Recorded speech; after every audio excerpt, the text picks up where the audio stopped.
গল্পের শুরুতেই আমরা সিয়নকে দেখতে পাই। সে একটা স্কুলে শারীরিক শিক্ষার টিচার ছিল। এদিকে সে যখন বাজার করে বাসায় ফিরছিল, ঠিক এমন সময় তিনটে মেয়ে তার পথ আটকে দাঁড়ায়। আর হঠাৎ করেই তারা তাকে মারধর করা শুরু করে এবং বলতে থাকে সে কেন তার বয়ফ্রেন্ডদের সাথে ঘুরঘুর করে, যার জন্য আজ তাদের ব্রেকআপ হয়েছে। যা শুনে সিয়ন তখন বলে, ওরা আমার বয়ফ্রেন্ড না, ওরা আমার ভাই। কিন্তু এদিকে মেয়েগুলো তখন তার কথায় কোনো কানই দেয় না, বরং তারা তাকে বেধড়ক পেটায়। যেটা দেখে সিয়ন তাদেরকে তখন মারার চেষ্টা করে, কিন্তু সে তখন আর পেরে ওঠে না, কারণ তারা সংখ্যায় বেশি ছিল। এরপর সিয়ন বাসায় গিয়ে সাথে সাথে তার তিন ভাইকে ডাকে আর জিজ্ঞাসা করে, কার এই মাত্র ব্রেকআপ হয়েছে তাড়াতাড়ি বল, কারণ আমি একটু আগে তোদের এক্স গার্লফ্রেন্ডের হাতে মার খেয়ে এসেছি। যেটা শুনে তখন তিনজনের একজনও কেউই তখন স্বীকার করতে চায় না। যেটা দেখে তখন সিয়ন তাদের মজা দেখানোর জন্য তাদের উল্টাপাল্টা ছবি তুলতে শুরু করে।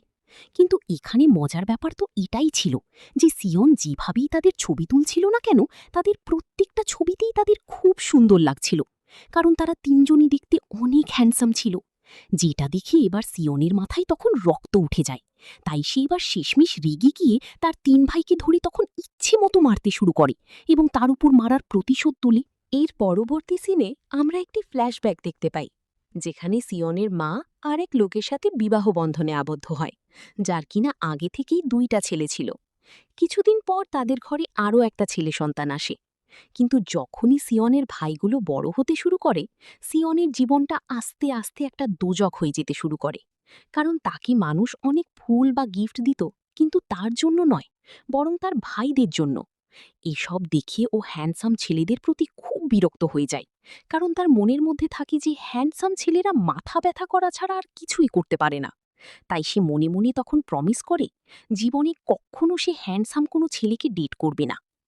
ঠিক তখনই আমাদের মেইন লিড লিকে তখন দেখানো হয়, যে কিনা কিছুদিন হয়েছে বিদেশ থেকে দেশে এসেছে, আর সে একজন ফ্যাশন ডিজাইনার হতে চায়। একদিন রেস্টুরেন্টে বসে যখন সে তার অপোজিটে থাকা একটা মেয়ের ছবি আঁকার চেষ্টা করছিল, তখন সে ছবি আঁকতে পারে না। ঠিক এমন সময় লি খেয়াল করে ওই মেয়েটার বয়ফ্রেন্ড থাকা সত্ত্বেও মেয়েটা তার দিকে বারবার ঘুরে ঘুরে দেখছে। কিছুক্ষণ পর তার বয়ফ্রেন্ড বাথরুমে গেলে লি তখন ওই মেয়েটার কাছে গিয়ে তার নাম্বার চায়। যেটা দেখি মেয়েটাও সাথে সাথে তাকে নাম্বার দিয়ে দেয়। আর নাম্বার পাওয়া মাত্রই লি সাথে সাথে বাথরুমে গিয়ে ওই ছেলেটাকে ওই নাম্বারটা তখন দেখায় আর বলে, তোমার গার্লফ্রেন্ড আমার টাইপের না।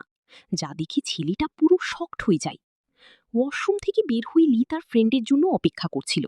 এর কিছুক্ষণ পর তার ফ্রেন্ড এসে যখন তাকে গাড়ি দিয়ে নিয়ে যাচ্ছিল, তখন সে যাওয়ার সময় খেয়াল করে ওই মেয়েটা তার বয়ফ্রেন্ডের পিছে পিছে ছুটছে এবং বারবার তার কাছে ক্ষমা চাচ্ছে।